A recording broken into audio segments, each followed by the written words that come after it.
श्री स्वामी समर्थ. तुम्हा सर्वांचं माझ्या चॅनलमध्ये मनापासून स्वागत आहे. आज मी तुम्हाला 11 दिवसांची दत्त जयंतीपर्यंत आपल्याला स्वामींची कोणती सेवा करायची आहे हे आज मी तुम्हाला सांगणार आहे. बघा, ज्यांनी कोणी 21 दिवसांची सेवा चालू केली असेल, ज्यांची सेवा सुरू आहे, त्यांनी दत्त जयंतीपर्यंत ते पूर्ण करायचे आहे.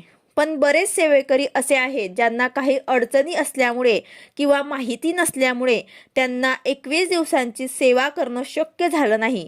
त्यांनी काय करायचं आहे तर आज मी ते तुम्हाला सांगणार आहे. बघा, जे कोणी 21 दिवसांचा संकल्प घेऊन ती सेवा करताय त्यांनी ती कंटिन्यू करायची आहे.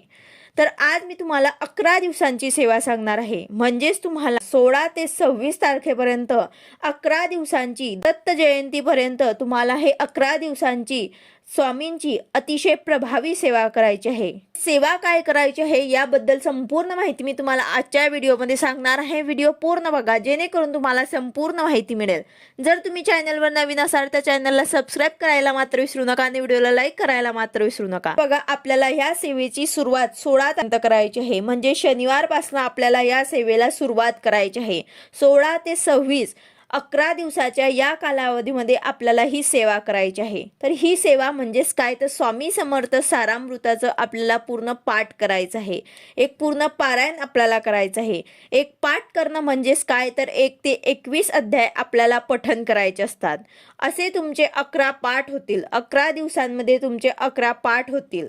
एका दिवसाला तुम्हाला एक पाठ पूर्ण करायचा आहे. आता मध्येच जर काही सुतक विटार किंवा काही अडचण आली तर तुम्हाला ते सेवा तुम्हाला पुढे कंटिन्यू करायची आहे. आता ही सेवा सुद्धा तुम्हाला संकल्पयुक्त करायची आहे. 16 तारखेला म्हणजे पहिल्याच दिवशी तुम्हाला संकल्प घ्यायचा आहे आणि त्यानंतर सेवेला सुरुवात करायची आहे. त्याचबरोबर तुम्ही 11 माळी श्री स्वामी समर्थ या मंत्राची सेवा सुद्धा करू शकतात. म्हणजेच काय तर 11 माळी जप तुम्हाला 11 दिवस करायचा आहे. 11 माळी एक दिवसाला, दुसऱ्या दिवसाला 11 माळी, असे तुम्हाला 11 दिवसांपर्यंत 11 माळी पूर्ण दत्त जयंतीपर्यंत ही सेवा करायची आहे. त्याचबरोबर तुम्ही 11 वेळा तारक मंत्राचं सुद्धा संकल्प घेऊन ही सुद्धा सेवा करू शकतात. 11 वेळा तुम्हाला तारक मंत्र, एका दिवसाला तुम्हाला 11 वेळा तारक मंत्र म्हणायचं आहे. दुसऱ्या दिवसाला तुम्हाला 11 वेळा तारक मंत्र म्हणायचं आहे. असं तुम्हाला 11 दिवसांपर्यंत म्हणजे दत्त जयंतीपर्यंत ही सेवा सुद्धा तुम्हाला संकल्पयुक्त करायची आहे. आता हे 3 सेवांमधनं तुम्हाला जे जमेल ते सेवा तुम्हाला करायची आहे. तर बघा, ज्यांना कोणाला 21 दिवसाची सेवा करण्याला शक्य झालं नाही, काहीही कारण असल्यामुळे, जसे कोणाला मासिक विटाळ, सुतक किंवा गावाला जाताय, असे बरेचसे कारणांमुळे सेवा करायला ज्यांना शक्य झालं नाही त्यांनी शनिवारपासून ही सेवा सुरू करायची आहे. तुम्ही ही सेवा मनोभावे करा. नक्कीच तुमची इच्छा स्वामी महाराज पूर्ण करतील.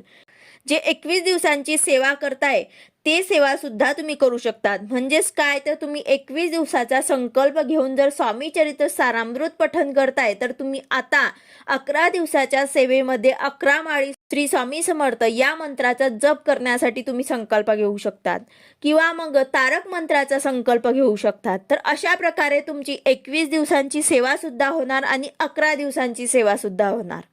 तर यामधनं तुम्हाला जे सेवा करायची आहे ते सेवा तुम्ही करू शकतात. खूप महत्त्वाची ही सेवा आहे. तुम्ही करून बघा, नक्कीच तुमची इच्छा पूर्ण होणार. आता ज्यांना सेवा करायला अजिबात वेळ नाही त्यांनी फक्त नामस्मरण करायचं आहे. ज्यांना माळ घेऊन बसणं शक्य नाही त्यांनी अखंड नामस्मरण करायचं आहे. तुम्ही काम करताय, कुठे ट्रॅव्हलिंग करताय, स्वामी समर्थ या मंत्राचा जप करा. दत्त जयंती आहे, आपल्या गुरूंसाठी आपल्याला ही सेवा करायची आहे.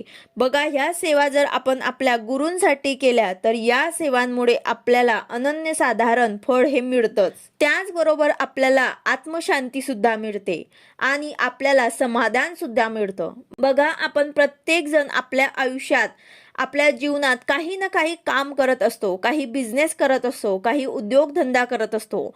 तर यामध्ये आपली प्रगती होण्यासाठी, त्याचबरोबर आपल्या घरातील इतर लोकांची सुद्धा प्रगती होण्यासाठी आपल्याला एखादा तरी गुरु करावा लागतो, जेणेकरून त्यांची सेवा करून आपल्याला भगवंताकडे जाता येईल.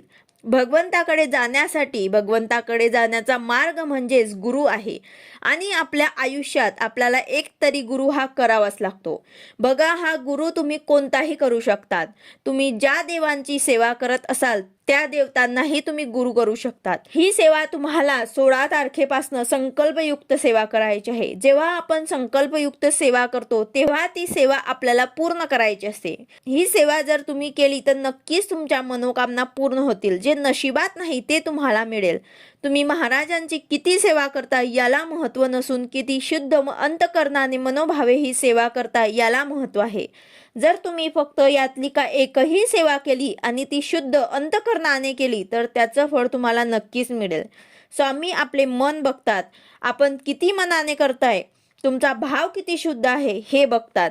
तुमची कितीही अशक्य अशी इच्छा, कितीही मोठं संकट असो, प्रत्येकाच्या आयुष्यात संकट येतच असतात, पण जो कोणी स्वामींची सेवा करतो त्यांना या संकटांपासून स्वामी बाहेर काढतात। आता जर ही सेवा करताना मध्येच तुम्हाला सुतक विटारा आले तर ते दिवस तुम्हाला स्किप करून पुढे सेवा कंटिन्यू करायची आहे। असे नाही की तुमची सेवा दत्त जयंतीपर्यंत पूर्णच व्हायला हवी, नंतर सुद्धा तुम्ही ही सेवा कंटिन्यू करू शकता। तर अशा प्रकारे तुम्हाला दत्त जयंतीपर्यंत जेवढी होईल तेवढी तुम्हाला स्वामींची सेवा करायला विसरू नका। तुम्ही 21 दिवसांची सेवा करत असाल तर ते सुद्धा तुम्ही कंटिन्यू करा आणि 11 दिवसांच्या सेवेमध्ये सुद्धा तुम्ही 11 माळी स्वामी समर्थ या मंत्राचा जप करा किंवा तारक मंत्राचा जप करा, किंवा मग तुम्ही 11 माळी आधीपासून 21 दिवसाच्या सेवेमध्ये करत असाल तर आता स्वामी चरित्र सारामृताचा संकल्प घेऊन ही सेवा करा। आता ह्या सेवेमधनं तुम्हाला जे शक्य होईल तुमच्या वेळेनुसार तुम्हाला ही सेवा करायची आहे। अतिशय प्रभावी सेवा आहे, तुम्ही करून बघा, तुम्हाला नक्कीच अनुभव आल्याशिवाय राहणार नाही। व्हिडिओ आवडला असेल तर लाईक करा, शेअर करा, सबस्क्राईब करा। भेटूया अशाच नवीन व्हिडिओ सोबत। श्री स्वामी समर्थ।